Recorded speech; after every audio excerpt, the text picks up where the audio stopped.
नमस्कार विद्यार्थी मित्रांनो, क्रिएटिव्ह मॅथ्स मराठी या आपल्या लाडक्या यूट्यूब चॅनलमध्ये तुमच्या सगळ्यांचं सहर्ष स्वागत आहे. मित्रांनो, संपूर्ण तयारी महारिव्हिजन चालू आहे. संपूर्ण तयारी आपल्याला करायची बोर्ड परीक्षेची. ही बोर्डाची प्रश्नपत्रिका 2020ची आपण बघतोय. मित्रांनो, प्रश्नपत्रिकांचा सराव आजच्या दिवशी खूप महत्त्वाचा आहे. तर आपली किती तयारी झालेली आहे हे आपण आजच्या प्रश्नपत्रिकेच्या माध्यमातून समजून घेऊयात. प्रत्येक घटकामध्ये आपण डिटेल्समध्ये चर्चा करूयात. म्हणजे प्रश्नपत्रिकेमध्ये एखादा पॅसेज जरी असला तरी त्यासारखे इतर कुठले पॅसेज येऊ शकतात, या सगळ्या मुद्द्यांवरती आपण डिटेल्समध्ये चर्चा करू. व्याकरणाचे घटक बघूयात, त्याचबरोबर आपण लेखन विभाग या सगळ्या मुद्द्यांवरती एकदम डिटेल्समध्ये चर्चा करणार आहोत. म्हणजे तुमची संपूर्ण तयारी होईल. आता आपण 2020ची बोर्डाची प्रश्नपत्रिका बघू. त्याच्यानंतर आज दिवसभरामध्ये अजून 2-3 प्रश्नपत्रिका आपण बघणार आहोत. त्यामुळे चॅनल सबस्क्राईब करून ठेवा. खूप साऱ्या व्हिडिओ मराठी विषयाच्या या चॅनलवरती आजच्या दिवसभरामध्ये तुम्हाला बघायला मिळणार आहेत. त्यामुळे ही व्हिडिओ खूप महत्त्वाची आहे. चॅनल लगेच सबस्क्राईब करा. आता पटकन आपण आपल्या आजच्या महत्त्वाच्या मुद्द्याकडे जाऊयात. बघा मित्रांनो, या ठिकाणी तुम्हाला स्क्रीनवरती ही बोर्डाची कृतीपत्रिका दिसते मार्च 2020ची. ही प्रश्नपत्रिका आपण नीट समजून घेऊयात उत्तरासहित. मी डिटेल्समध्ये सांगणार आहेत उत्तर. बघा मित्रांनो, गद्य विभाग. आता तुम्हाला सांगतो, उद्याचा पेपर असेल गद्य विभागमध्ये आपल्याला 18 मार्क असतात. लक्षात घ्या, उद्याच्या पेपरमध्ये लक्षात ठेवायचं तुम्हाला. ज्यावेळेस गद्य विभाग लिहाल तो 40 मिनिटांमध्ये गद्य विभाग तुमचा पूर्ण झाला पाहिजे. किती मिनिटात? 40 मिनिटांमध्ये ही गोष्ट तुम्हाला लक्षात ठेवायची आहे. 40 मिनिटापेक्षा जास्त वेळ नका घालू, जास्तीत जास्त 45. ओके. आता गद्य विभागामध्ये तुम्हाला 3 प्रश्न असतात. एक असतो अ, आ आणि ई. मध्ये अ आणि आ जे आहेत ना, ते पाठ्यपुस्तकातले तुमचे प्रश्न असतात. म्हणजे पाठ्यपुस्तकातील उतारे असतात 2. एक 7 मार्काला, दुसरा 7 मार्काला. 7 अधिक 7 14 मार्क. आणि ई मध्ये पाठ्यपुस्तकाच्या बाहेरचा उतारा 4 मार्काला. 14 आणि 4 18.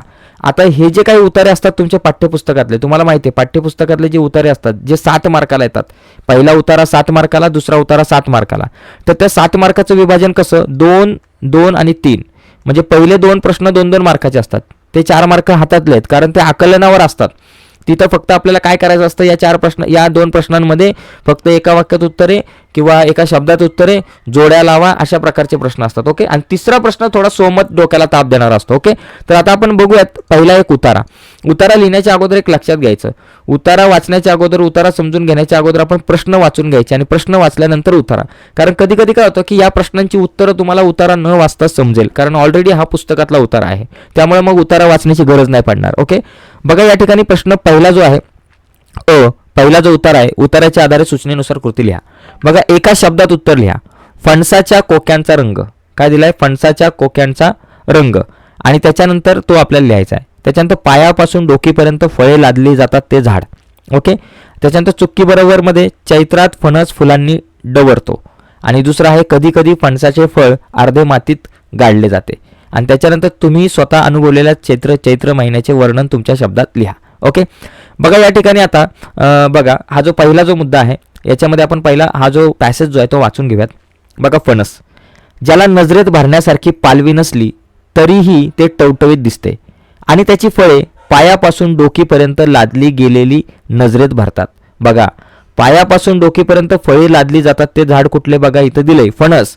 त्याला नजरेत भरण्यासारखी पालवी नसली तरीही ते टवटवीत दिसते आणि त्याची फळे पायापासून डोकीपर्यंत लादली गेलेली नजरेत भरतायत. म्हणजे फणस हे या ठिकाणी उत्तर आपल्याकडे आहे. दुसरा मुद्दा, फणसाला फुले धरत नाहीत. फणसाला फुले धरत नाहीत, त्यामुळे इथं चैत्रात फणस फुलांनी डवरतो असं सांगितलंय ना. फुलेच धरत नाहीत तर फणस फुलांनी कसा डवरणार? तर हे चूक आहे. ओके. पुढे बघा, तर पौष माघात त्याला हिरवे कोके येतात. फणसाच्या कोक्यांचा रंग. बघा, पौष माघात त्यांना हिरवे कोके येतात, म्हणून फणसांच्या कोक्यांचा रंग हिरवा लिहा. हिरवेच्या ऐवजी हिरवा. फुगीर मिरचीसारखे. मग एक एक कोका दुभंगतो, वरचे टलफल तपकिरी होऊन गळते. आता हिरवा फणस गुळगुळीत तुकतुकीत असतो. मग काही दिवसांनी त्याच्यावर खसखसीसारखे बारके दाणे दिसू लागतात. ते दाणे वाढून पांढऱ्या किडीसारखे तंतू बनतात. त्यांच्या खालून काटे वाढतात आणि ते तंतू गळले की संपूर्ण अवयवांनी युक्त पण आकाराने मुसुंब्या एवढा फणस तयार होतो. अगदी बुंद्यापासून ते धरतात. कधी कधी ते अर्धे फळ मातीत पण गाडले जाते. बघा, कधी कधी अर्धे फळ मातीत पण गाडले जाते. बघा, कधी कधी फणसाचे अर्धे फळ मातीत गाडले जाते. हे सत्य का असत्य? तर हे सत्य आहे किंवा बरोबर आहे. बरोबर. हे चुकी बरोबर मधलं इथं बरोबर दिलंय. आता पुढचं वाचायची पण मित्रांनो आपल्याला गरज नाही आहे. या पहिल्याच पॅरेग्राफमध्ये सगळ्यांची उत्तरं आपल्याला मिळाली. त्याच्यानंतर चैत्र महिन्यात तुम्ही जो काही अनुभवलेला आहे तुमचे अनुभव चैत्र महिन्यातले तुम्ही लिहू शकता. आता चैत्र महिना जो आहे, चैत्र महिन्याचा जर विचार केला तर चैत्र महिना जो आहे आपला पहिला मराठी महिना आहे. सुरुवात गुढीपाडव्याने होते आणि चांगलं मंगलमय वातावरण या चैत्र महिन्यामध्ये असतं. आणि त्याचबरोबर अजून सगळ्यात महत्त्वाचं अनुभवलेलं वातावरण म्हणजे याच महिन्यामध्ये आपल्या परीक्षासुद्धा चालू असतात. तर हा जो काळ आहे तो आमच्यासाठी परीक्षांचाच काळ असतो. अशा प्रकारे तुम्ही तुमच्या शब्दामध्ये तुम्ही हे लिहू शकताय मत. ओके, त्याच्यानंतर पुढे बघा, पुढचा एक उतारा आहे. हा उतारा पण आपण या ठिकाणी समजून घेऊयात. या उतार्यामध्ये सुद्धा बघा आपल्याला 7 मार्क आहेत. तर इथेच एक लक्षात घ्या, प्रश्न पहिला जो कृती करा आणि दुसरी जी कृती आहे त्या दोन्ही प्रश्नांची उत्तरं जी आहेत ती मित्रांनो तुम्ही आरामात लिहू शकताय. तिथं तुम्हाला 4 पैकी 4 मार्क मिळू शकतात. फक्त स्वमतामध्ये थोडीशी गडबड असते, तिथं आपल्याला कस लागतो आपल्या बुद्धीचा, आपल्या विचारांचा, आपल्या लिखाणाचा. ओके, आता या ठिकाणी बघा कृती करा. एक प्रश्न काय, रुपाली व सोनाली यांचे सुरुवातीच्या दिवसातील एकमेकांशी वागणं ते कसं आहे ते लिहायचं आहे. आणि त्याच्यानंतर कोण ते लिहा. झोपताना लहान मुलासारखं थोपटावं लागणारी आणि अंग फुस्स करून अंग टाकून झोपी जाणारी. तर आता या ठिकाणी या प्रश्नांची उत्तर आपल्याला शोधायची आहेत. मग त्यासाठी आपल्याला सुरुवातीला आपण या ठिकाणी हा संपूर्ण पॅसेज जो आहे, संपूर्ण उतारा जो आहे तो आपण नीट व्यवस्थित वाचून घ्यात. बघा या ठिकाणी दिलंय, उतारा वाचा. सुरुवातीला रुपालीचं आणि सोनालीचं मुळीच पटेना, दोघींचं पटेना, एकमेकांना वाचून दोघींचं अजिबात पटत नव्हतं. मग पुढं काय झालं बघा, रुपाली सोनालीवर भुंकायची. सुरुवातीच्या वातावरण कसं होतं, रुपाली सोनालीवर भुंकायची. बघा, रुपाली व सोनाली यांचे सुरुवातीच्या दिवसातील एकमेकांशी वागणे. रुपाली सोनालीवर भुंकायची आणि सोनाली ही फुस करून अंगावर यायची. ओके, मग इथं हे 2 गोष्टी लिहू शकताय. याचं उत्तर लिहिताना कसं लिहायचं माहिती आहे का, परीक्षेमध्ये असंच लिहायचं. इथं तुम्ही काय करायचं, हे अशा प्रकारे रुपाली व सोनाली यांचे सुरुवातीच्या दिवसातील एकमेकांशी वागणे आणि अशी आकृती काढायची. कदाचित असा कंस नाही मारला तर सरळ तरी काढा, अशीच आकृती तुम्हाला काढावी लागणार आहे. आणि नंतर इथं असंच लिहायचं आहे. मग इथं लिहायचं रुपाली सोनालीवर भुंकायची,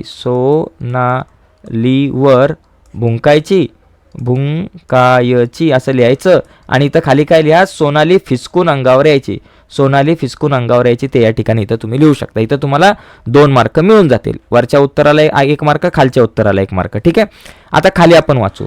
3-4 दिवस हा प्रकार चालू होता, पण 4 दिवसानंतर दोघांची सुद्धा गट्टी जमली, चांगली मैत्री झाली दोघांची सुद्धा 4 दिवसानंतर. ओके, मग एकत्र बसणं झोपणं सुरू झालं. हिंडताना रुपाली पुढे व सोनाली मागे. रुपाली सिनियर असल्यामुळे तो मान तिचाच होता. पुढे तर दोघींना एकमेकींचा हितका लागला की त्यांचं जेवणही एकत्र होऊ लागलं. आणि रुपालीप्रमाणे सोनालीही माझ्याजवळ माझ्या पायथ्याशी झोपू लागली. म्हणजे या लेखिकेच्या झोपायची वेळ झाली की सोनाली उडी मारून बिछानात शिरे, पण चटकन झोपी जायचा तिचा स्वभाव नव्हता. बिछानात आली की ती माझं तोंड चाटू लागे, मग केस चाटे, पंजानं माझे केस विस्कटून टाके.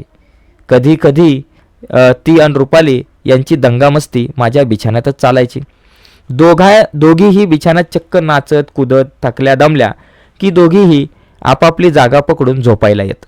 फुस करून रुपा अंग टाकी बरोबर आणि झोपी जाई. पण सोनालीला मात्र अशी झोप येत नसे. लहान मुलासारखं तिला मला थोपटून झोपावं लागे. मग कुठे बाईसाहेब झोपत. बघा, झोपताना लहान मुलासारखं थोपटावं लागेल. बघा इथं दिलंय, सोनालीला मात्र अशी झोप येत नसे, लहान मुलासारखं तिला थोपटून झोपावं लागेल. कोणाला? सोनालीला. मग इथं लिहायचं सोनाली. ओके, आणि त्याच्यानंतर खाली फुस करून अंग टाकून झोपी जाणारी कोण? फुस करून रूपा अंग टाकी. मग रुपाली. रूपा म्हणजे रूपाली, रूपा नका लिहू, रुपाली लिहा. अशा प्रकारे हे 2 मार्क फिक्स. आता पुढे बघा, इथं सोमत काय लिहिणार? प्राण्यांना प्रेमाने वागवले तर तेही माणसांशी प्रेमाने वागतात. बघा मित्रांनो, प्राण्यांना जर आपण प्रेमाने वागवलं तर ते माणसांशी प्रेमाने वागतात. बघा मित्रांनो, प्राणी हे सजीव असतात. जर आपण कुत्रा असेल, मांजर असेल यांसारख्या प्राण्यांना अन्न दिलं, त्यांच्याशी थोडंसं खेळलो, त्यांचं संरक्षण केलं, त्यांच्याशी जर आपण प्रेमाने वागलो तर तेही आपल्याला मदत करतात. जसं की कुत्रा हा प्राणी जर आपण बघितलं तर बऱ्याच ठिकाणी आपण बघतो की बऱ्याच घराचा राखणदार कुत्रा असतो. जर घरामध्ये जर कोणी नसेल तर कुत्रा हा घराचं राखण करतो. कधी त्या कुत्र्याच्या मालकाला जर कोणी काय बोललं किंवा मालकावर कोणी धावून गेलं तर कुत्रा त्या व्यक्तीवरती धावून जातो. म्हणजे अशा प्रकारचा लळा जीव जे प्राणी जे आहेत ते माणसांप्रमाणे लावतात. कधी माणसांपेक्षा जास्त लळा हा प्राणी लावत असतात. तर याविषयी आपलं मत तुम्ही लिहू शकता, याविषयी आपले मत तुम्ही अशा प्रकारे मांडू शकता स्वतःच्या भाषेमध्ये. आलं लक्षात? तर अशा प्रकारे मित्रांनो हे 7 आणि 7 14 मार्क आपल्याला मिळून जातील. यानंतर पुढचा सगळ्यात महत्त्वाचा मुद्दा म्हणजे अपठित गद्य, म्हणजे पुस्तकाच्या बाहेरचा उतारा जो आपल्याला 4 मार्काला असतो. याच्यात मित्रांनो आपल्याला 4 पैकी 4 मार्क मिळू शकतात, कारण हे प्रश्न खूप सोपे आहेत आणि हातातले आहेत.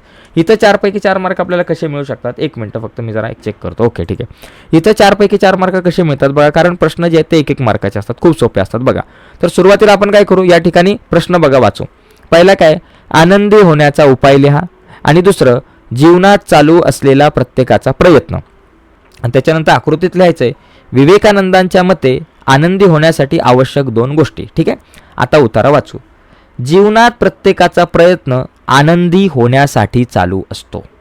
बरं का, जीवनात चालू असलेला प्रत्येकाचा प्रयत्न, इथं आलं उत्तर आनंदी होण्यासाठी. आनंदी होण्यासाठी प्रत्येकाचा प्रयत्न आनंदी होण्यासाठी चालू असतो, उत्तर मिळालं. अनेक प्रकारच्या संकटांनी ग्रस्त व त्रस्त झालेली माणसे दुःखी असावीत, यात आश्चर्य ते काय. पण जीवनात सर्व सुविधांची सुबत्ता ज्यांच्याजवळ आहे अशी सधन माणसे सुद्धा दुःखाचीच कहाणी सांगतात. म्हणजे ज्यांच्याकडे, मित्रांनो हा उतारा का चांगला वाचा माहिती आहे का तुम्हाला सांगतो, कारण विषय काय, याच उतार्यावर आपल्याला सारांश लिहायचा असतो. त्याच्यामुळे हा उतारा वाटलं असतं 2-3 वेळा वाचायला लागला तरी चालेल, पण मन लावून वाचा. ओके बघा इथं काय, पण जीवनात सर्व सुविधांची सुबत्ता ज्यांच्याजवळ सगळ्या सुविधा असतात, सुबत्ता असतात, ती लोकंसुद्धा, अशी सधन माणसे सुद्धा दुःखाचीच कहाणी सांगतात. अनेक बाह्य कारणांनी स्वतःला माणसे दुःखी बनवत असतात. विवेकानंदांच्या मते अहंकाररहितता व स्वार्थ निरपेक्षता यांशिवाय आनंद प्राप्ती होणार नाही. कशाशिवाय आनंद प्राप्ती होणार नाही, तर अहंकाररहितता व स्वार्थ निरपेक्षता. बघा इथं एका प्रश्नाचं उत्तर मिळतंय. विवेकानंदांच्या मते आनंदी होण्यासाठी आवश्यक 2 गोष्टी. मग इथं लिहू शकता अहंकाररहितता व स्वार्थ निरपेक्षता, ही दोन्ही उत्तरं आपल्याला मिळाली. आता पुढे बघा, आनंदी होण्याचा उपाय एक राहिला. मनुष्य मूर्खपणाने व स्वार्थाने स्वतःला केवळ आनंदी बनवण्याचा विचार करतो. त्यासाठी वर्षानुवर्ष प्रयत्नांची पराकाष्ठा करतो. खरा आनंद हा स्वार्थाला मारण्याने मिळणार आहे. आनंदी होण्यासाठी इतरत्र धावण्याची गरज नाही. स्वार्थी वृत्ती अशी आहे की स्वार्थामध्ये बाधा आल्यास ती दुःखी बनवते. त्यामुळे ती स्वार्थी वृत्तीच त्यागावी, हा आनंदी होण्याचा उपाय ठरेल. आनंदी होण्याचा उपाय काय, स्वार्थी वृत्ती त्यागावी. इथं लिहायचं स्वार्थी वृत्ती त्यागावी, हा आनंदी होण्याचा उपाय आहे.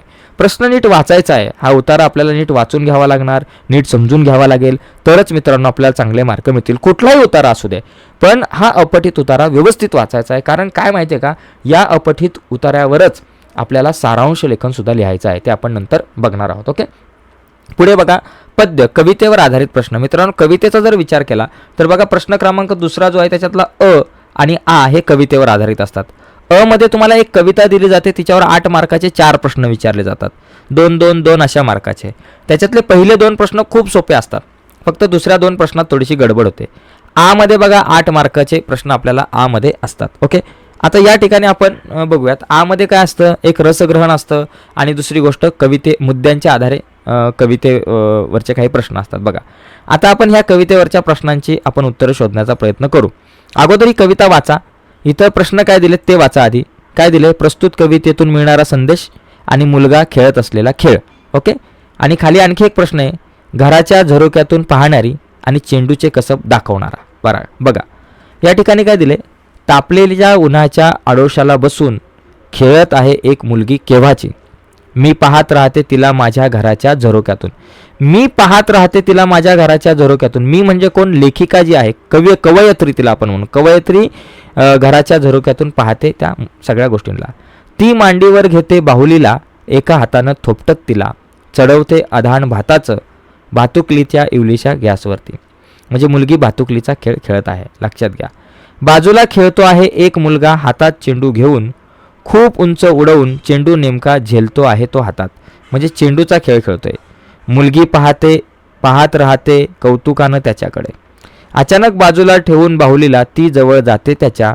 मुलगा दाखवतो तिला आपलं कसं पुन्हा एकदा. मुलगी चेंडू मागते त्याच्याकडे, तेव्हा तो हसून म्हणतो, तू भाजी बनव छानपैकी पाल्याची भाजी बनव बरं का, म्हणते ती. मी दोन्ही करू शकते एकाच वेळी, तू करशील. बघा ती मुलगी म्हणते मी दोन्ही करू शकते एकाच वेळेस, भाजी पण बनवू शकते आणि ती काय म्हणते, बरं ती नाही म्हणत, तू भाजी बनव छानपैकी पाल्याची, हे कोण म्हणतोय, मुलगा म्हणतो. ओके, आणि मुलगी काय म्हणते, बघा मुलगी काय म्हणते, मी दोन्ही गोष्टी एकाच वेळी करू शकते. तू करू शकतोस त्या, म्हणजे मी भाजी पण बनवू शकते आणि चेंडू पण खेळू शकते. मुलगा देतो चेंडू तिच्या हातात, उंच उडवलेला चेंडू आभाळाला शिवून नेमका येऊन पडतो तिच्या ओंजळीत. मुलगा पाहत राहतो आश्चर्यचकित, तशी हसून म्हणते ती, आता तू. मांडी घालून मुलगा बसतो गॅस समोर, दोन्ही हातांनी थोपटत झोपवतो बाहुलीला प्रथम, मग शोधतो पातेलं भाजीसाठी. हळूहळू शिकेल तोही आपलं कसब दाखवतानाच घर सांभाळणं. तापलेल्या उन्हाच्या आडोशाला बसून माझ्या घराच्या झरोक्यातून दिसत आहे एक आश्वासक चित्र उद्याच्या जगाचं, जिथे खेळले जातील सारेच खेळ एकत्र. भातुकलीतून प्रवेशताना वास्तवात हातात हात असेल दोघांचाही, ज्यावर सहज विसावेल बाहुली आणि चेंडू जोडीनं. बघा मित्रांनो, इथं लक्षात येतं की प्रस्तुत कवितेतून कुठला संदेश मिळतोय, स्त्री पुरुष समानता. ओके, त्याच्यानंतर मुलगा खेळत असलेला खेळ कुठला, चेंडूचा खेळ खेळतोय, हे आपल्याला माहिती आहे. आपण बघितलं मुलगा चेंडूचा खेळ खेळतोय. त्याच्यानंतर घराच्या झरोक्यातून कोण पाहते, कवयित्री. मगाशी आपण म्हटलं कवयित्री घराच्या झरोक्यातून पाहते. आणि चेंडूचे कसब दाखवणारा कोण आहे, मुलगा हा चेंडूचं कसब दाखवतोय. जर असं विचारलं असेल भातुकलीचा खेळ कोण खेळतो, तर मुलगी असतं. बघा या ठिकाणी आता खालील काव्यपंक्तींचा सरळ अर्थ तुमच्या शब्दात लिहा. बघा, बाजूला खेळतो आहे एक मुलगा, हातात चेंडू घेऊन खूप उंच उडवून चेंडू नेमका झेलतो आहे हातात. बघा इथं तुम्ही लिहू शकता की कवयित्री ज्यावेळेस घराच्या आपल्या खिडकीच्या झरोक्यातून पाहते, तर एक लहान मुलगा आपल्या हातामध्ये चेंडू घेऊन चेंडूचा खेळ खेळत आहे. आणि हा जो लहान मुलगा आहे तो चेंडू जो आहे तो खूप उंच आकाशामध्ये भिरकावत आहे आणि आकाशात भिरकावून तो चेंडू जो झेलण्याचा जो कसब आहे ते दाखवतो आहे. अशा प्रकारे आपण या ठिकाणी या प्रश्नाचं उत्तर लिहू शकतो. ओके, तर अशा प्रकारे आपल्याला हा जो मुद्दा आहे या ज्या प्रश्नांची उत्तरं आहे ते आपल्याला लिहिता येऊ शकतात. ओके, किंवा या ठिकाणी असंही तुम्ही म्हणू शकता की बाबा तापलेल्या उन्हाच्या आडोशाला जेव्हा एक मुलगी भातुकलीचा खेळ खेळत असते तेव्हा तिच्या बाजूला एक मुलगा हातात चेंडू घेऊन चेंडूचा खेळ खेळत आहे आणि तो हातातला चेंडू खूप उंच उडवतोय आणि तो झेलतोय. अशा प्रकारे सरळ अर्थ इथं तुमच्या शब्दात लिहायचा, तिथं 2 मार्क तुम्हाला मिळून जातील. ओके, त्याच्यानंतर काव्य सौंदर्यामध्ये तुम्हाला काय लिहायचं आहे की खालील काव्यपंक्तीतून व्यक्त होणारे अर्थ सौंदर्य आपल्याला या ठिकाणी सांगायचं आहे. बघा या ठिकाणी काय झालं आहे की तू भाजी बनव छानपैकी पाल्याची, बरं का, मुलगा म्हणत होता बरं का. ज्यावेळेस मुलगा त्या मुलीला म्हणतो की तू पाल्याची छानपैकी भाजी बनव, तेव्हा ती म्हणते की मी दोन्ही करू शकते एकाच वेळी, तू करशील का, असं त्या ठिकाणी ती मुलगी म्हणते. तर या प्रश्नाचं उत्तर लिहिताना आपण काय लिहायचं, हे बघा आश्वासक चित्र हे प्रकरण आहे, ही कविता आहे. या कवितेतल्या ह्या काही ओळी आहे. तर इथं तुम्ही लिहू शकता की आश्वासक चित्र या कवितेमध्ये नीरजा यांनी काय केलं की आधुनिक जगातील स्त्री जी आहे त्या स्त्रीचं सामर्थ्य आणि सहभाग याविषयी दृढ विश्वास व्यक्त करताना हे जे काही एक वाक्य आहे की मी दोन्ही करू शकते एकाच वेळी, तू करशील, हे वाक्य त्या मुलीच्या तोंडून आलेलं आहे. मुलीच्या तोंडचे हे उद्गार आहे स्त्रीचं सामर्थ्य सांगण्यासाठी. ज्यावेळेस मुलगा खेळत असतो चेंडू घेऊन आणि मुलगी त्या मुलाकडे जाते, त्यावेळेस तो मुलगा म्हणतो की तू आधी पाल्याची भाजी बनव छानपैकी, त्याच्यानंतर तुला चेंडू खेळायला मी देते. आणि त्यावेळेस ती मुलगी म्हणते की मी दोन्ही गोष्टी करू शकते एका वेळेस, मी एका वेळेस खेळ पण खेळू शकतो, एका वेळेस मी भाजी पण बनवू शकते, तू करशील का दोन्ही गोष्टी एका वेळेस. ओके, कारण भातुकली खेळणारी जी मुलगी आहे व चेंडू उंच झेलणारा मुलगा उन्हाच्या आडोशाला दोघं खेळत आहेत. याचं उत्तर लिहिताना असं लिहू शकतो आपण, हे दृश्य कवयित्री खिडकीतून बघते. अचानक मांडीवरची बाहुली बाजूला ठेवून मुलगी त्या मुलाजवळ जाते आणि त्या मुलापाशी जाऊन त्याला म्हणते की मला चेंडू दे. त्याच्याकडून ती चेंडू मागते. मुलगा तिला हिणवतो आणि तिला म्हणतो की तू आधी पाल्याची भाजी बनव छानपैकी. आणि त्याच्यानंतर मुलगी त्याला म्हणते की मी दोन्ही गोष्टी करू शकते, मी पाल्याची भाजी पण करू शकते आणि मी खेळूही शकतो, मी चेंडू झेलूही शकते. ओके, तू हे काम करशील का, अशा प्रकारे ते काव्य सौंदर्य तुम्ही या ठिकाणी स्पष्ट करू शकता. ठीक आहे, त्याच्यानंतर बघा खालील मुद्द्यांच्या आधारे कोणत्याही एका कवितेसंबंधी कृती सोडवा. बघा अ जो आहे त्याच्यामध्ये मी तुम्हाला सांगितलं की 8 मार्काचे प्रश्न असतात, एकच कविता असते, त्याच कवितेवरती 8 मार्काचे आपले प्रश्न असतात, 4 प्रश्न विचारले जातात. आता याच्यामध्ये आ जो आहे ना, आ मध्ये काय असतं, 2 कविता दिल्या जातील. इथं मुद्द्यांच्या आधारे, आता मुद्दे आहेत काही, तर मुद्द्यांच्या आधारे आपल्याला काही कृती सोडवायच्यात. आता इथं मुद्दे जे दिलेले असतात त्या मुद्द्यांच्या आधारे सोडवायचे. खूप सोपं आहे. 2 कविता आहे, एक उत्तम लक्षण आणि खोद आणखी थोडेसे. बघा ही जी कविता वरची दिली ना मित्रांनो, ही सोडून इथं असतील कविता आणि इथे रसग्रहण पण त्या सोडूनच असणार आहे. बघा इथं काय करायचं, उत्तम लक्षण किंवा खोद आणखी थोडेसे. आपल्याला काय करायचं आहे, प्रस्तुत कवितेचे कवी कवयित्री लिहायचे, कवितेचा विषय लिहायचा आहे आणि कवी आवडण्याची व न आवडण्याची कारणे. आता बघा माझ्याकडे एक मुद्दा आहे या ठिकाणी. आता समजा आपण एक प्रश्न बघूयात, उत्तम लक्षण. हां, कवितेवर आधारित प्रश्न आले, कवी बघा या ठिकाणी हां मुद्द्यांच्या आधारे. बघा या ठिकाणी उत्तम लक्षण आपण कविता बघूयात, आहे माझ्याकडे इथं या ठिकाणी त्याची उत्तरं वगैरे घेतलेली आहे मी डिटेल्समध्ये. बघा उत्तम लक्षण मुद्द्यांच्या आधारे. आता इथं मुद्दे काय दिलेत बाबा, पहिला मुद्दा काय या ठिकाणी आपल्याला दिला आहे, प्रस्तुत कवितेचे कवी आणि कवयित्री. बघा या ठिकाणी उत्तम लक्षण ह्या कवीचे कवी कोण बाबा, संत रामदास आहेत, आपण या ठिकाणी लिहू शकतो. ओके, बघा या ठिकाणी संत रामदास. आणि कवितेचा विषय काय, उत्तम माणसाची लक्षणे. मग या ठिकाणी आपल्याला लिहायचं कवितेचा विषय उत्तम माणसाची लक्षणे. आणि कविता आवडण्याची व न आवडण्याची कारणे काय बाबा, कारण कविता बाबा मला आवडली, कारण साधी सोपी रसाळ शब्दरचना आहे, साध्या सोप्या भाषेमधून कविता जी आहे ती मनाला भिडून जाते, त्यामुळे मला ही कविता आवडते. अशा प्रकारे तुम्ही ती कारणं तुमच्या भाषेत लिहू शकताय. पण बघा मित्रांनो लक्षात घ्या, इथं तुम्हाला स्क्रीनवरती दिसेल. आता हे जे काही तुम्हाला मुद्दे दिले जातील, तीन किंवा 2 मुद्दे दिले जातील. म्हणजे 2 मुद्दे दिले, 3 मुद्दे दिले, तर त्याच्यातले 2 मुद्दे जे आहेत ते 1-1 मार्कांसाठी आणि 1-2 मार्कांसाठी. तर याच्यामध्ये अशा प्रकारचे मुद्दे दिले जाऊ शकतात, कवीचे नाव, कवितेचा विषय किंवा कवितेतले काही शब्द पण दिले जाऊ शकतात. जसं इथं जन शब्द दिलाय म्हणजे लोक, असत्य म्हणजे खोटेपणा, होड म्हणजे पैज, दृढ म्हणजे ठाम, असे सुद्धा दिले जातील. किंवा प्रस्तुत कवितेतून मिळणारा संदेश सांगा, तो संदेश सांगायला तुम्हाला विचारला जाईल.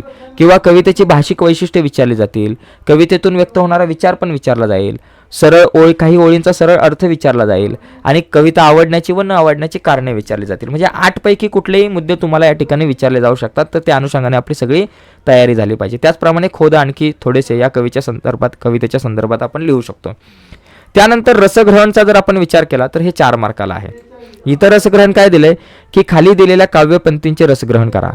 वस्तूंना मनही नसेल कदाचित, पण ते असल्यासारखे वागलो तर वस्तू प्रचंड सुखावतात. म्हणजे वस्तूंना मन नसणार आहे, वस्तू या निर्जीव आहेत, त्यांना मन नाही आहे, परंतु त्यांच्याशी जर आपण त्या वस्तू सजीव असल्याप्रमाणे वागलं, त्यांच्या जर आपण काळजी घेतली, तर त्यांना सुद्धा प्रचंड सुख मिळू शकतं, ते सुद्धा प्रचंड सुखावू शकतात.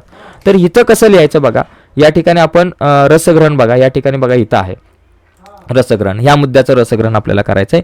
वस्तूंना मन नसेल कदाचित, पण ते असल्यासारखे वागलं तर सुखावतात. याच्यामध्ये आशय सौंदर्य खूप महत्त्वाचं आहे मित्रांनो. आता या कवितेतल्या कुठल्याही ओळी आल्या तरी आशय सौंदर्य हाच असला पाहिजे. फक्त काय होतं बघा, हा आशय सौंदर्य आहे आणि त्याच्यानंतर काव्य सौंदर्य आणि भाषिक वैशिष्ट्य. काव्य सौंदर्य फक्त बदलत राहतं ओळीनुसार, पण भाषिक वैशिष्ट्य आणि आशय सौंदर्य ह्या दोन्ही गोष्टी सेम राहणार आहे, हे लक्षात घ्यायचं. ओके, आता इथं जर आपण बघितलं तर वस्तूंना मन नसेल कदाचित, पण ते असल्यासारखे वागलो तर वस्तू प्रचंड सुखावतात. आशय सौंदर्य कसा लिहिणार बघा, वस्तू या कवितेत कवी द.भा. धामणसकर यांनी निर्जीव वस्तूंना सुद्धा सजीव प्राणी मात्रांसारख्या भावना असतात, त्या संवेदनशील असतात, हे बिंबवलं आहे. तसेच वस्तूंना सहानुभूतीने समजून घ्यायला हवं व त्यांना प्रेमाने वागवायला हवं असं प्रतिपादन केलेलं आहे. कुठल्याही ओळी आल्या या कवितेतल्या तर आपल्याला आशय सौंदर्य हे लिहायचं आहे. आता काव्य सौंदर्यामध्ये काय लिहू शकतो आपण, बहुतेक माणसं वस्तूंना निर्जीव मानतात, त्यांच्याशी निर्दयतेने वागतात, त्यांना कसेही हाताळतात. माणसांच्या या कठोर कृत्यावर भाष्य करताना वरील ओळीत कवी म्हणतात, कदाचित वस्तूंना जीव नसेल, मन नसेल, म्हणून त्यांना आपण कठोरपणे वागवावं का? वस्तूंना मन आहे असे समजून जर त्यांच्याशी आपण वागलो, चांगल्या प्रकारे त्यांच्याशी वर्तन केलं, तर त्या वस्तूंना खूप आनंद होईल, वस्तू सुखावतील. ओके, त्या आपल्या कुटुंबातील एक घटक आहेत अशी आपुलकी जर आपण वस्तूंना दाखवली तर त्या वस्तूसुद्धा आपल्याला प्रेम आणि माया देतील. ओके, हे आपण या ओळींच्या बाबतीमध्ये लिहू शकतो. आता भाषिक वैशिष्ट्य काय बाबा, हे प्रत्येक ओळीसाठी हे असणार. मुक्त शैलीतल्या या रचनेमुळे कवींनी या ओळीतून रसिकांशी थेट संवाद साधला आहे. अगदी साध्या पण आवाहक शब्दात मोठे तत्व या कवितेतील ओळींमधून बिंबवलं आहे. वस्तू व माणूस यांच्यातील स्नेहसंबंध किंवा स्नेहबंध आत्मीयतेने जपायला हवा, हा संदेश अगदी हळुवारपणे कवीने दिलेला आहे असं आपण म्हणू शकतो. ठीक आहे, तर हा एक मुद्दा आहे. आता आपण पुढे जाऊयात. स्थूल वाचन. मित्रांनो, स्थूल वाचनचा जर आपण विचार केला तर स्थूल वाचनवरती आपण सेपरेट व्हिडिओ बनवले, तरी पण बघा, माणुसकी पेरणे काळाची गरज आहे या विधानाबद्दल तुम्हाला समजलेला अर्थ. बघा मित्रांनो, आपण जर मन का पेरन लागा ही जर आपण कविता जर बघितली, हे जर स्थूल वाचन बघितलं, तर याच्यामध्ये बघा, आता या ठिकाणी या स्थूल वाचनामध्ये, आता इथं बघा या ठिकाणी आपल्याकडं आहे याचं, हा सुद्धा आहे बघा इथं, की याच्यामध्ये विरा राठोड यांनी सांगितलेलं आहे की विरा राठोड यांनी बी आणि जमीन, बी आणि माती यांचं एक आपुलकीचं नातं या प्रकरणातून किंवा या कवितेतून मांडलेलं आहे. ओके, तर याच्यामध्ये जर आपण सांगितलं की बाबा एखादं बीज जे आहे याचं उत्तर लिहिताना तुम्ही असं लिहू शकतो की एखादं बीज ज्यावेळेस मातीमध्ये पडतं त्यावेळेस माती त्या बीजाची काळजी घेते. ऊन, वारा, पाऊस या सर्वांपासून माती त्या बीजाचं संरक्षण करते आणि त्याला शेवटी झाडच बनवून सोडते. बरोबर. आणि त्याचप्रमाणे आपण जर माणुसकी पेरली, चांगली माणसं पेरली आणि त्या माणसांवर जर का चांगले संस्कार टाकले तर आपल्याला चांगली माणुसकीसुद्धा निर्माण होऊ शकते, चांगली माणसं, चांगला समाज निर्माण होऊ शकतो. ओके, पण माणुसकी पेरणं काळाची का गरज आहे? कारण आजच्या या युगामध्ये जर आपण बघितलं तर खूप मोठ्या प्रमाणात अराजकता माजत चाललेली आहे, अंधश्रद्धा माणसात चाललेली आहे, माणसांमधले द्वेष भावना जी आहे त्या वाढत चाललेल्या आहेत. त्यामुळे आज आपण माणूस पेरणं गरजेचं आहे आणि माणूस पेरल्यानंतर त्या माणसावर चांगल्या प्रकारे संस्कार टाकणं गरजेचं आहे, चांगले विचार त्या माणसांवर मांडणं गरजेचं आहे. त्याच्यातूनच आपल्याला चांगला माणूस जो आहे तो भविष्यात निर्माण होईल आणि चांगली माणुसकी निर्माण होईल. त्यामुळे माणुसकी पेरणं ही काळाची गरज आहे असं आपण या ठिकाणी मांडू शकतो. बघा इथं आहे बघा, माणुसकी पेरणे काळाची गरज का आहे. या ठिकाणी तुम्हाला इथं उत्तर दिसतंय की बाबा मातीमध्ये बी पेरले की मातीच्या मायाच्या संस्कारामधून वृक्ष जन्माला येतो.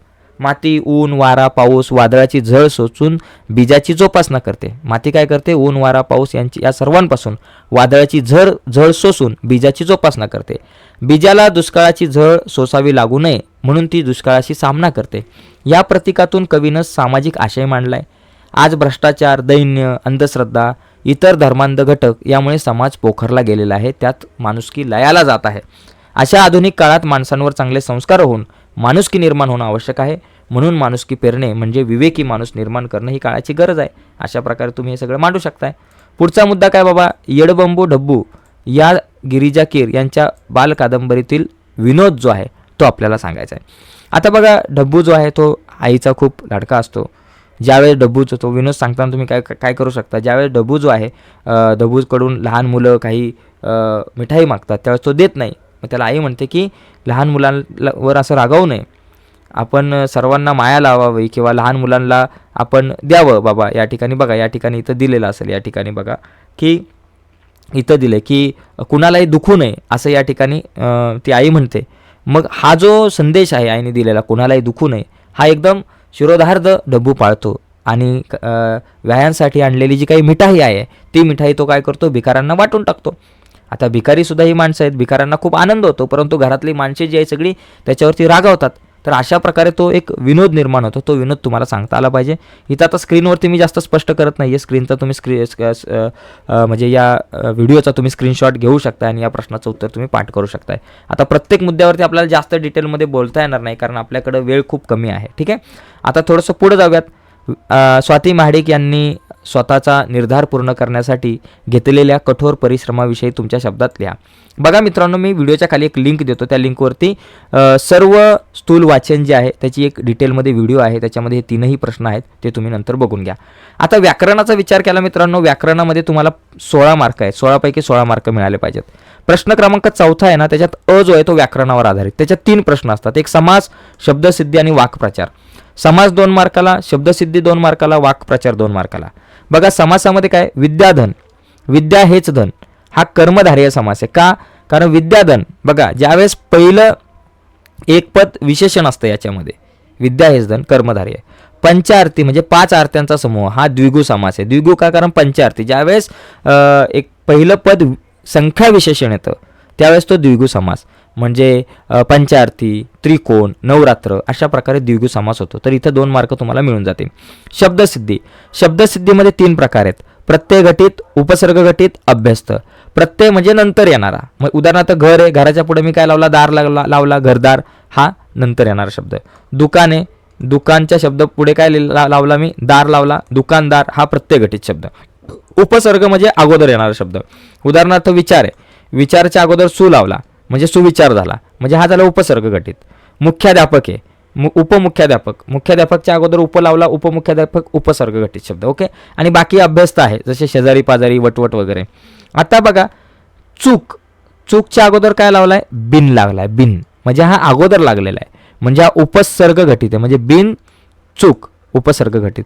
शेजारी पाजारी अभ्यस्त, वटवट अभ्यस्त. दुकानच्या नंतर दार लागलाय म्हणजे दुकानदार, हा काय झाला तुमचा प्रत्यय घटित शब्द, म्हणून दुकानदार प्रत्यय घटित शब्द झाला. एकदम सोपा विषय. ओके.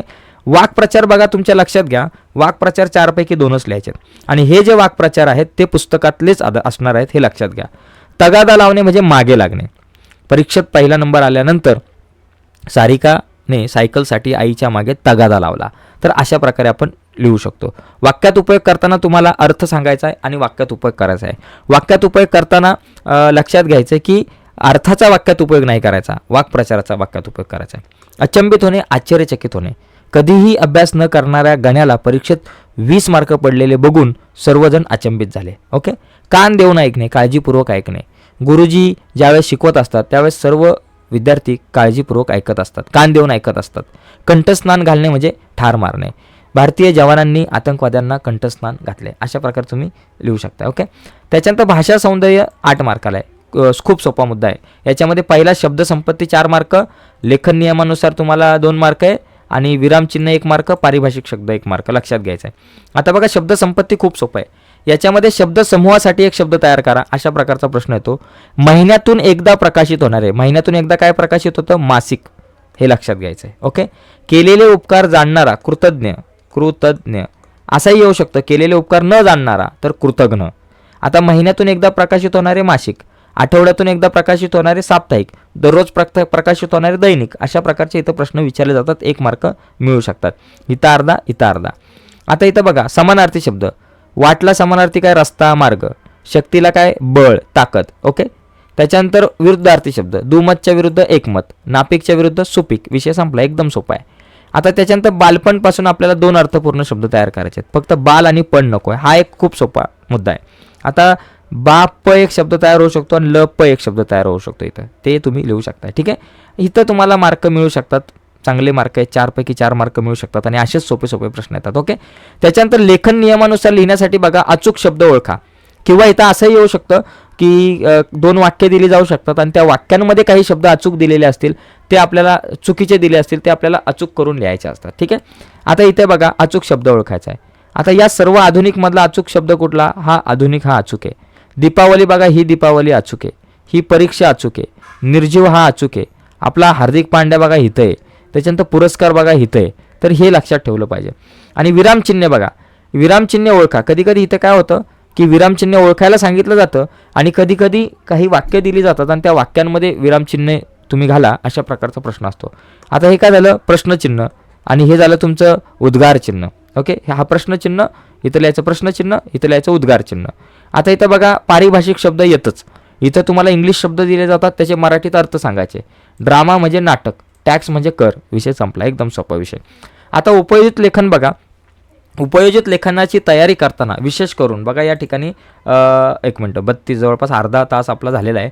बघा उपयोजित लेखनाची तयारी करताना तुम्हाला मी सांगतो, उपयोजित लेखनाची तयारी करताना एक लक्षात घ्या की प्रश्न क्रमांक 5वा जो आहे, प्रश्न क्रमांक 5वा. ओके. त्या 5व्या प्रश्नामध्ये अ आणि आ असे 2 प्रश्न आहे. सॉरी, अ आणि आ नाही. 5व्यातला अ जो आहे त्या अ मध्ये पहिला आणि दुसरा प्रश्न असतो. अ मध्ये पहिला पत्रलेखन, दुसरा सारांश लेखन. ओके. आणि त्याच्यानंतर आ जो आहे त्या आ मध्ये काय असतंय? जाहिरात लेखन, बातमी लेखन आणि कथा लेखन. तिघांपैकी 2 लिहायचे. आणि ई मध्ये प्रसंग लेखन, आत्मकथन आणि वैचारिक लेखन. त्याच्यापैकी 1 लिहायचं. आता इथं आपण बघा पत्रलेखनाचा जर विचार केला, बघा याच्यामध्ये काय 2 प्रकारची पत्र असतात, एक औपचारिक, एक अनौपचारिक. आता इथे बघा तुम्हाला पत्रलेखन किंवा सारांश लेखन दोघांपैकी 1 काहीतरी लिहायचं असते.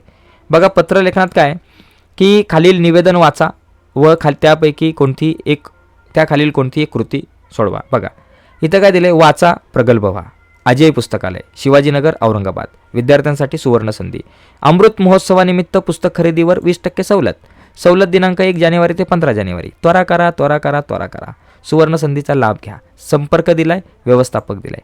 आता अमित किंवा अमिता जगदाळे पत्र लिहिते वाचक या नात्याने व्यवस्थापकाला.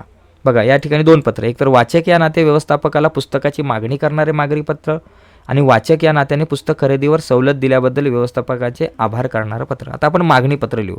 आता हे दोन्हीही औपचारिक पत्र आहेत. बरं, आता आपण काय करू? मागणी करणारं पत्र लिहू, जरा सोपं आहे. मग ते पत्र लिहिताना सगळ्यात अगोदर लिहायचं दिनांक. दिनांक बघा 1 जानेवारी ते 15 जानेवारीची सूट आहे. मग इथं लिहून टाका 1 जानेवारी 2000 काय असेल ती बाबा 2000 बाबा चला 24 लिहा. हां, त्याच्यानंतर काय लिहिलं? त्याच्यानंतर बाबा इथं कोणाला लिहायचं आहे बाबा?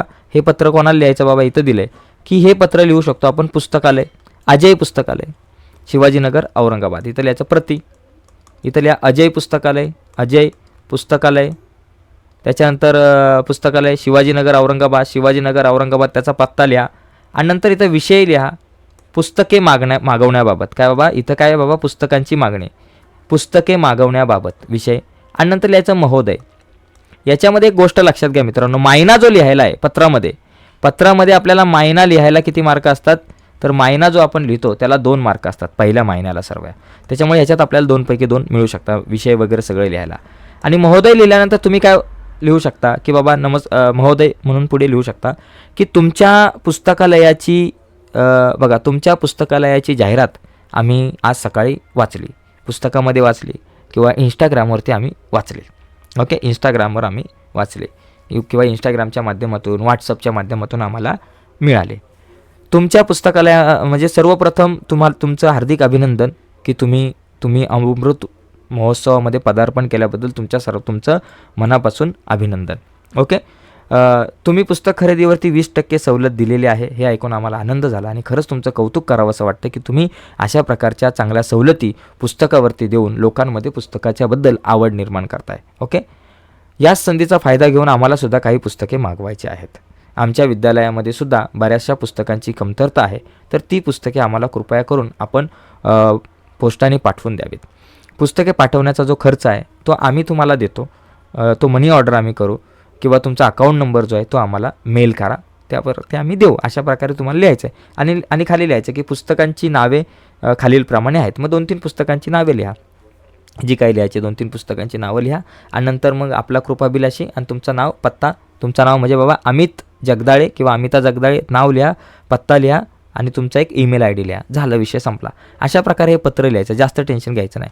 सारांश लेखन मी तुम्हाला सांगितलं की जो मागचा जो उतारा होता, आता बघा सारांश लेखन लिहिताना आपल्याला उतारा कुठला आहे बघा, इथं हा जो उतारा आहे ना मित्रांनो, याच उतार्यावर आपल्याला सारांश लेखन लिहायचं आहे. सारांश लेखन लिहिताना टायटल जे आहे, शीर्षक देणं खूप गरजेचं आहे मित्रांनो, शीर्षक द्यायचं. आता इथं तुम्ही शीर्षक काय द्याल, जीवनात प्रत्येकाचा आनंदी होण्यासाठी प्रयत्न चालू असतो. अनेक प्रकारच्या संकटांनी ग्रस्त झालेली माणसे दुःखी असतात, यात आश्चर्य ते काय. पण खरा किंवा तुम्ही याला शीर्षक देत असताना शीर्षक देत असताना तुम्ही लिहायचा आनंदी होण्याचा मार्ग, असं एखादं शीर्षक देऊ शकताय. आणि मग याच्यामध्ये तुम्ही लिहू शकता की जीवनात प्रत्येकाला आनंदी व्हायचं असतंय, परंतु आनंदी होण्यासाठी ज्या गोष्टीची आवश्यकता असते त्या गोष्टी मनुष्य करत नाही. आनंदी होण्यासाठी स्वार्थी वृत्तीचा त्याग करावा लागतो, परंतु माणूस हा स्वार्थी वृत्तीचा त्याग करत नाही. स्वामी विवेकानंदांनी आनंदी होण्यासाठी स्वामी विवेकानंदांनी आनंदी प्राप्तीसाठी अहंकार रहितता व स्वार्थ निरपेक्षता गरजेची आहे हे सांगितलेलं आहे. अशा प्रकारे तुम्ही लिहू शकताय. ओके, तर खूप सोपा मुद्दा आहे. हे जे काही तुम्हाला दिसतोय, हा जो पॅरेग्राफ जो आहे तो तुम्हाला तुमच्या भाषेत मांडायचा आहे. याच्यातल्याच ओळी जशाच्या तशा छापत बसू नका मित्रांनो. ओके, एवढं लक्षात घ्या.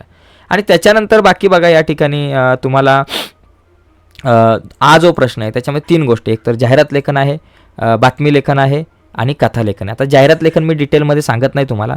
जाहिरात लेखनामध्ये काय असतं माहिती आहे का, एक मस्तपैकी असा बॉक्स करायचा, खूप सोपं आहे, इथं तुम्हाला मार्क मिळू शकतात.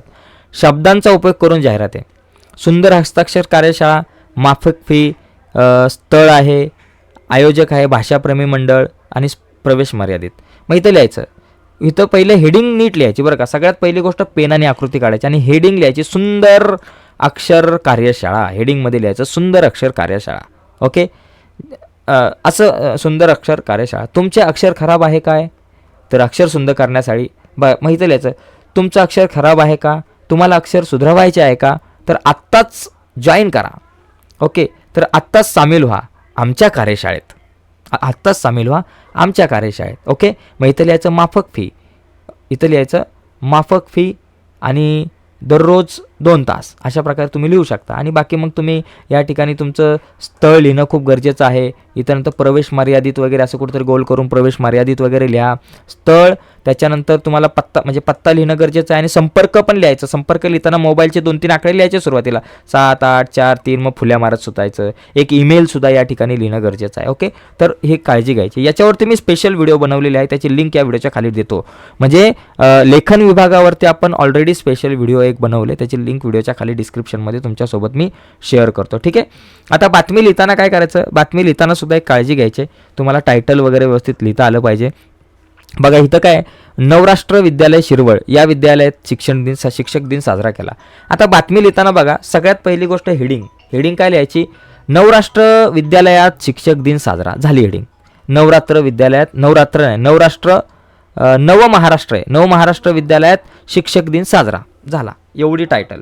आणि नंतर लिहायचं बाबा तारीख किती बाबा, 5 सप्टेंबर. तारीख लिहिताना लक्षात घ्या, शिक्षक दिन कधी असतो, 5 सप्टेंबरला. नाही तर तुम्ही लिहाल जानेवारीची तारीख, झाली गडबड. ही तारीख नाही लिहिली, चुकीची लिहिली तर गडबड होऊ शकते. 5 सप्टेंबर आणि इथं लिहायचं शिरवळ आणि इथं कंसात लिहायचं आमच्या वार्ताहराकडून. 5 सप्टेंबर शिरवळ आमच्या वार्ताहराकडून. आता शिक्षक दिन साजरा जो केला जातो तुम्हाला माहिती आहे, तुमच्या शाळेमध्ये पण शिक्षक दिन साजरा केला असेल तर तो आठवा थोडासा. आणि मग लिहायचं की नवमहाराष्ट्र विद्यालय शिरवळ येथे 5 सप्टेंबर रोजी डॉक्टर सर्वपल्ली राधाकृष्णन यांच्या जयंतीनिमित्त शिक्षक दिन साजरा करण्यात आला. या शिक्षक दिना समारंभी शाळेतील माजी शिक्षक उपस्थित होते किंवा माजी मुख्याध्यापक उपस्थित होते. माजी मुख्याध्यापक कांबळे सर उपस्थित होते. शिक्षक दिनाच्या औचित्य साधून शहरातील अनेक शिक्षकांचा सत्कार करण्यात आला. अनेक शिक्षकांना गौरविण्यात आले. ओके, या शिक्षक दिनानिमित्त एक सुंदर असा व्याख्याता XYZ काहीतरी व्याख्याते आले होते आणि त्यांनी खूप चांगल्या प्रकारे मार्गदर्शन केलं. अनेक विद्यार्थ्यांचा सुद्धा या शिक्षक दिनामध्ये सहभाग होता आणि अशा प्रकारे तो शिक्षक दिन साजरा झाला. त्या सगळ्या गोष्टी तुम्ही या ठिकाणी लिहू शकताय. ओके, आणि या शिक्षक दिनामध्ये कोण कोण उपस्थित होतं बाबा, आपल्या तालुक्याचे आमदार वगैरे, आपल्या मतदारसंघाचे आमदार वगैरे उपस्थित होते. हे सगळं तुम्ही लिहून शेवट करू शकता चांगल्या प्रकारे. ओके, डोळ्यासमोर चित्र आणा, बिंदास लिहा. तुम्हाला जे वाटेल ते नका लिहू, विषयाला अनुसरूनच लिहा, पण तुमच्या भाषेमध्ये लिहिण्याचा प्रयत्न करा, तुम्हाला आठवेल. ओके, कथा लेखन. आता मुद्द्यांच्या आधारे कथा आहे. एक गरीब मुलगा, पैसे नाहीत, शाळेचा खर्च करणे अशक्य आहे, सकाळी पेपर टाकायचे काम, वाटेत पैशाचं पाकिट मिळतं, प्रामाणिकपणाने पोलीस स्टेशनवर नेऊन देतो, पाकिटाच्या मालकास आनंद होतो, बक्षीस मिळतं. सोपा विषय बघा. मग इथं काय करायचं, ज्यावेळेस तुम्ही एखादी कथा डेव्हलप करता त्यावेळेस आपल्याला काय करणं गरजेचं आहे की बाबा, एक गरीब मुलगा. आता मुलगा आहे तर त्या मुलाचं नाव आहे, त्याचं गाव आहे, त्याचं कुटुंब आहे, या सगळ्या गोष्टी लिहा. तो शाळेत जातो, मग तुम्ही इथं लिहा, राम नावाचा एक गरीब मुलगा होता, बरोबर ना. किंवा एखादं गाव, साखरवाडी नावाचं एक खेडं, खूपच दुर्गम भागामध्ये, त्या गावामध्ये एक गरीब, खेडं नसेल किंवा शहरामधलं असं, चला एका शहरामधल्या एका चाळीमध्ये राम नावाचा एक गरीब मुलगा राहत होता. राम आणि त्याची आजी दोघेच घरामध्ये राहत होते. लहानपणीच रामचे आई आणि बाबा दोन्हीही देवाघरी गेले होते. रामकडे घर चालवणं आणि शाळा शिकणं या दोन्ही गोष्टी रामलाच कराव्या लागतात. त्यामुळे कधीकधी रामकडे पैसे नसतात. शाळेचा खर्च चालवणं, घर चालवणं त्याला खूप अवघड जातं. त्यामुळे तो पेपर टाकायचं काम करत असतो. एका पेपर एजन्सीमध्ये पेपर टाकण्याचं काम करत असतो. सकाळी दररोज 5 वाजता उठणे, सायकलचा पॅन्डल मारणे आणि सायकल चालवत चालवत पेपरचा गट्टा घेणे आणि घराघरामध्ये जाऊन ते पेपर पोचवणे, अशा प्रकारचं काम रोज चालू असायचं. पेपर पोचवणे, पेपर पोचवून आल्यानंतर शाळेची तयारी करून, अभ्यास करून शाळेत जाणं, शाळेतून आल्यानंतर संध्याकाळी परत अभ्यास करणं, सकाळी उठून पुन्हा एकदा पेपर टाकायला जाणं, शाळेत जाणं, अशा प्रकारे त्याची दिनक्रिया चालू होती. एक वेळेस तो सायकलवरून पेपर वाटायला किंवा चालत पेपर वाटायला जात असताना अचानक त्याला एक पाकिट दिसलं. त्या पाकिटामध्ये पैसे होते, पाकिटामध्ये आधार कार्ड होतं, पाकिटामध्ये बऱ्याचशा गोष्टी होत्या. परंतु ते पाकिट तो स्वतः घेत नाही, त्याच्यातले पैसे स्वतः घेत नाही. ते पाकिट घेऊन तो थेट पोलीस स्टेशनकडे जातो, पोलिसांना नेऊन देतो. पोलीस त्या पाकिटावरील पत्ता शोधून त्या मालकाला फोन करतात, त्या मालकाला बोलवतात. मालकाला खूप आनंद होतो आणि मालक ते जो मुलगा असतो, ज्याचं तुम्ही नाव ठेवलं असेल रामश्याम, याला बक्षीस देतो. याला बक्षीस म्हणून त्याचा शिक्षणाचा खर्च उचलतात आणि अशा प्रकारे ही स्टोरी जी आहे त्याचा शेवट होतो, असं तुम्ही सांगू शकता. ओके, तर अशा प्रकारे तुम्हाला या सगळ्या मुद्द्यांचा विचार करणं गरजेचं आहे.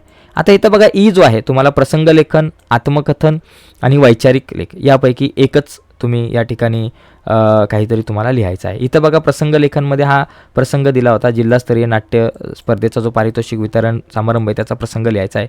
आत्मकथनमध्ये झाडाचं लिहायचं तुम्हाला. मग याच्यामध्ये तुम्ही लिहू शकता की मी एका झाडाखाली बसलो होतो आणि अचानक वरून आवाज आला, अरे बाळा माझं थोडं ऐकतोस का? मी आजूबाजूला पाहिलं, मला कोणीच नाही दिसलं आणि बघतो तर काय झाड बोलायला लागलं होतं. झाड म्हणतंय, बाळा माझं ऐकतोस का? मी ऐकू लागलो आणि झाड सांगू लागलं, खूप वर्षापूर्वीची गोष्ट आहे. मी एक छोटंसं रोप होतं. झाडं काय म्हणतं, मी छोटंसं रोप होतं आणि आजूबाजूला इथं घनदाट झाडी होती, मोठे मोठे वृक्ष होते. हळूहळू मी वाढत गेलो, माझं झुडपं झालं, रोप मोठं वाढत गेलं, थोडासा मी मोठा झालो आणि जंगल तर घनदाट होतं. परंतु अचानकपणे हळूहळू या जंगलावरती कुऱ्हाडी येत राहिल्या. एक एक एक एक कुऱ्हाड पडत राहिली, एक एक झाड तुटत राहिलं. माझे अनेक साथीदार मित्र आजूबाजूला होते, ते एक एक एक एक एक एक एक एक उद्ध्वस्त होत राहिलं. तुझ्यासारख्या माणसानं या सर्व जंगलाला नष्ट केलं आणि आज मी एकटाच इथं खितपत पडलेलो आहे. खूप कंटाळा येतो मला इथं, मला खंत वाटते. आम्ही सर्वांनी मिळून या गावाला सावली दिली. या गावामध्ये आता पाऊस पडत नाही आहे, त्याच्यामुळं मलाही त्रास होतो आहे. तर आजची परिस्थिती, आणि आजची परिस्थिती जर पाहिली तर इथं मोकळं मैदान झालेलं आहे. आणि अशा प्रकारे तुम्ही या सगळ्या गोष्टी ज्या आहेत त्या मांडू शकता आत्मकथेच्या माध्यमातून. आता वैचारिक लेख म्हणजे भारत माझा देश आहे. बघा मित्रांनो, भारत माझा देश आहे, माझ्या देशावर माझे प्रेम आहे. आपण नेहमी भारत माझा देश आहे असं का म्हणतो? कारण कसं आहे माहिती का, एखादी गोष्ट माझी म्हटलं ना तर ते आपण चांगल्या प्रकारे सांभाळतो. आपली म्हटलं की ती सांभाळत नाही. बस आपली म्हटलं की आपण सांभाळत नाही. समजा एस टीमध्ये जातो, बसमध्ये जातो, आपली म्हटलं की आपण सांभाळतो का? नाही. बस कोणाची? सरकारची. सॉरी, माझी म्हणत नाही आपण, आपली म्हणत नाही, माझी आपली म्हणतो. आपली बस आहे, आपल्या सरकारची बस आहे, माझी म्हणत नाही. आपली म्हणतो म्हणून तिथं घाण करतो, तिची काळजी घेत नाही. पण गाडी कशी माझी गाडी असते, त्या गाडीला धुतो आपण, साफ करतो, या सगळ्या गोष्टी करतो. अशाच प्रकारे भारत माझा देश आहे हे आपण प्रतिज्ञेमध्ये म्हणतो आणि माझा देश आहे असं वाटलं पाहिजे. त्याच्यामुळे प्रत्येक घटक या देशातला माझा आहे असा विचार करून आपण वागलं पाहिजे. या देशाची मालमत्ता माझी आहे. बसमध्ये चालला असेल तर बस माझी आहे. बसमध्ये कचरा केला नाही पाहिजे किंवा कुठल्याही सरकारी वाहनांमध्ये कचरा नाही केला पाहिजे, सरकारी ठिकाणावर कचरा केला नाही पाहिजे. आपल्या देशाचं नाव कमी होईल अशा प्रकारे आपण कुठलीच गोष्ट केली नाही पाहिजे. अशा प्रकारे या सगळ्या गोष्टी तुम्ही लिहू शकता. ओके, तर मित्रांनो अशा प्रकारे आज आपण चर्चा केलेली आहे. पण तुम्हाला एक गोष्ट सांगतो की या ठिकाणी शेवटचं जे काही लेखन विभाग आहे याच्यावरची सविस्तर व्हिडिओ आहे आपली, तिची लिंक या व्हिडिओच्या खाली डिस्क्रिप्शनमध्ये देतो. त्या लिंकवर क्लिक करून लेखन विभाग आणि व्याकरणाच्या 2 सविस्तर व्हिडिओ डिटेल्समध्ये त्या बघा. ओके, तर आजच्या या चर्चेमध्ये मित्रांनो इथंच थांबू. खूप चांगली चर्चा झाली, बरीच मुलं या ठिकाणी चर्चेमध्ये उपस्थित होती. तुम्ही सर्वजण उपस्थित होता त्याबद्दल मी मनापासून आभार व्यक्त करतो आणि आजच्या चर्चेमध्ये इथेच थांबतो. तर बाय मित्रांनो, सर्वांना बाय आणि परीक्षेच्या हार्दिक शुभेच्छा.